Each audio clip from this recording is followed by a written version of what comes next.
St. Scholastica, and Connie is from the Hochschule Bremen in Bremen, Germany. So, all right, good morning. At CSEN, I'm Lynn Amerman Goerdt from the College of St. Scholastica in Duluth, Minnesota. This is my colleague, Connie Anderson, who's also an alumni of the College of St. Scholastica. And we're very pleased to be here to share with you a model for using technology to facilitate just dialogues between students in two different countries using technology that's available to almost all of us to facilitate critical thinking between students. And this project actually started 4 years ago between the two of us having a cup of coffee in a coffee shop in Duluth, saying, what could we do? I'm, as I said, from the College of St. Scholastica. It's in Duluth, Minnesota. It's on the shores of Lake Superior, where we're surrounded by beautiful scenery, where our activities are canoeing, fishing, hiking, hockey, and skiing. The social work program is taught in 5 different locations, including 2 tribal colleges. And my name again is Connie Gunderson. I'm currently working in Bremen, Germany. This is our college. Bremen was founded between 100 and 800 AD, and we first had a connection with the United States in 700 something with Corey. We're on the North Sea. It is a lovely area. It's a little bit cooler as it is here right now. And I don't know if any of you are aware of the Bremen musicians. To put it really short, we had, due to ageism and marginalization, these animals had to find a new career. They became musicians, saved Bremen, and continued their lives. So that's a little bit about where I am from.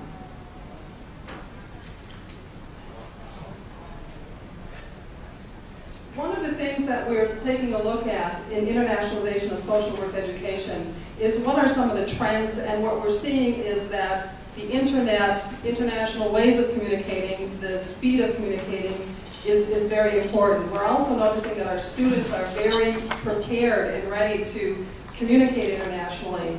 However, what we're also being aware of, Lynn and I, is that there needs to be a real balance and a mutuality in the sharing of information, not simply going from north to south or east to west or west to east or south to north, that we're taking a look at a mutuality in that sharing.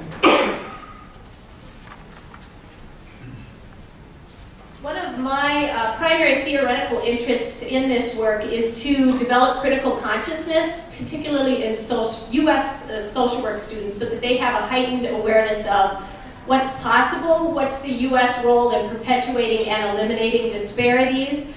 And a lot of the work on critical consciousness is influenced by the work of Paulo Freire from Brazil, who is very critical of traditional practices of education. And Freire talks about, through dialogue and authentic reflection, that people can be more aware of what's possible both with them as individuals and with them in collectives.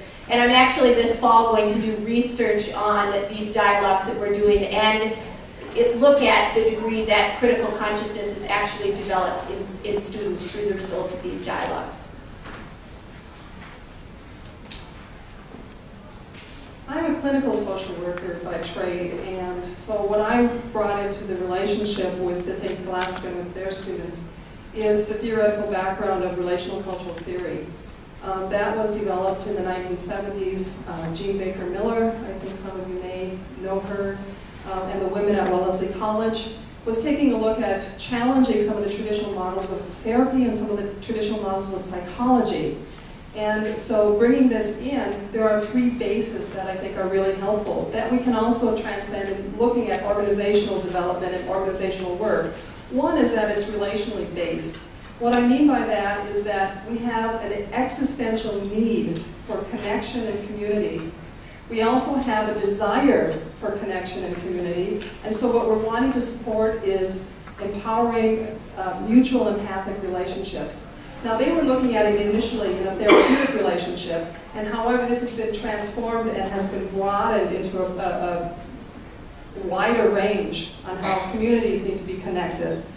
The other thing is that we're finding that neurobiology is supporting our desire and our need for connection, that we're hardwired to connect. The neurotransmitters are saying that, and so when we're trying to propagate a concept of self that is separate from, that we get into it, we have problems. So we base that also. And what I really like about this, especially for social work, is it has to do with social justice. And it takes a look at power structures, and it takes a look at how to live in context with our cultures. And so we bring this also into liberative education and critical thinking.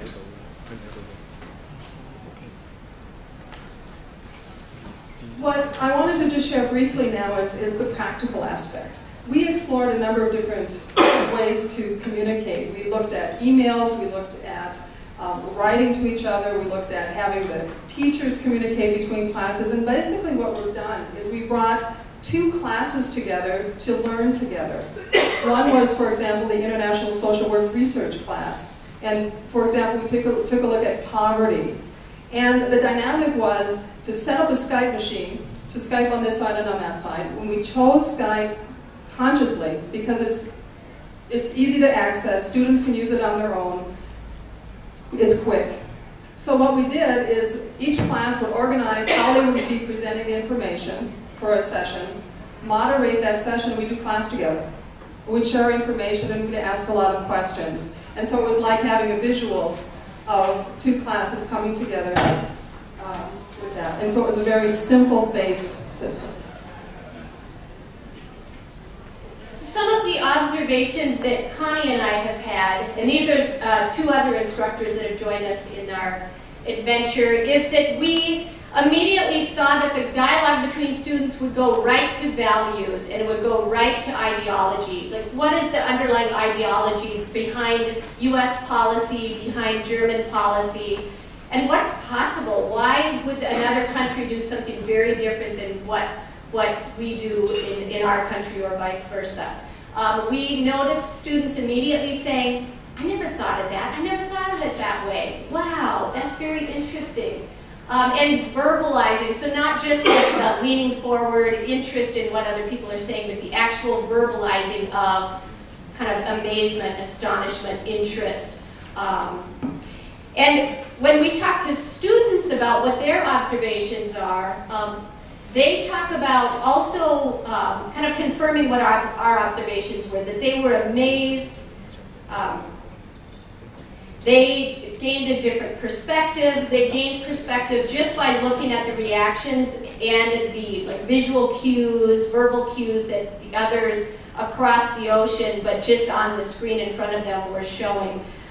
They particularly were interested in the discussion that we had on child welfare, on health care, and on poverty, and just said that they gained new insight on the perspective. And from the US students, that they really thought differently about what's possible in the US, which is really what I was hoping to have happen. And the German students have really described learning about different histories in social development and learning about how policy is done in another country.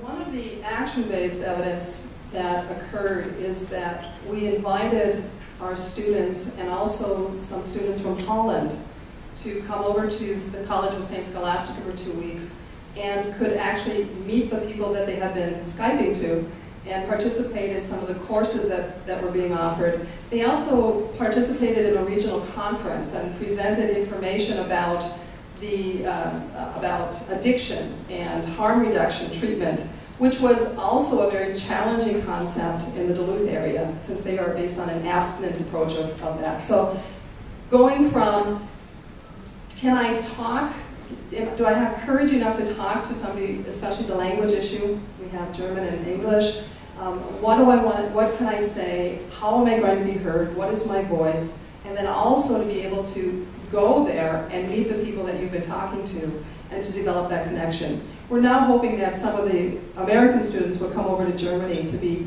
face-to-face with our students.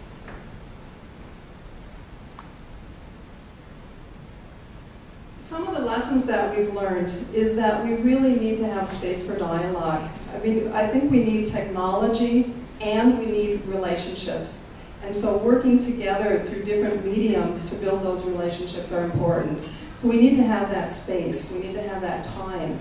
Some of the things that we also have to be aware of in doing this is we have time changes. I mean, there are different areas, some are waking up, some are going to bed. We have language issues that we need to be aware of. So in our sessions, we also have people who are willing to translate. That helps to involve other people. Instead of sitting back and just having the English-speaking people speak, to be able to invite everybody to do that.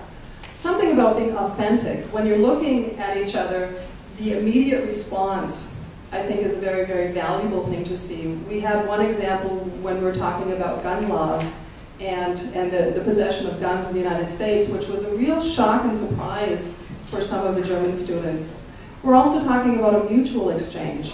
We're not transporting one set of information to another as the information. So we're looking at different realities and how can we work together. And when I'm reading the Southern China Tribune and I'm looking at what the issues are here, they're very, very similar, that we're all in this together, and how can we creatively work at looking at some solutions in the upcoming years together, and especially this next generation of social workers.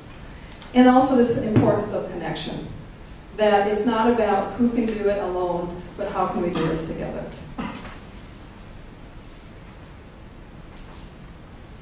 Just to bring this to an end, one of the things that we believe, I think, is that one of the greatest gifts that we have in life is that we can be able to learn from each other and with each other. I think that's a big message that we'd like to share. And also how valuable technology can be. I was raised and trained with the snail mail and how helpful that can be, but also that we need to be very conscious about how we choose to use that information and how we choose to use the access to that information. If you'd like more information, we have, in my computer and on the stick, we have a QuickTime download with music. We have the article that we've written that you may get to you. We have some copies of that for you. We have a PDF format, we have a PowerPoint format, and we have a Keynote format, so you have access to the information. Of course, you can get in touch with us through our emails or through the universities that we work with. And then finally, here are some of the resources. Of course, we work in cooperation with others and are so grateful for those who are developing theory and practicing. So thank you for your time.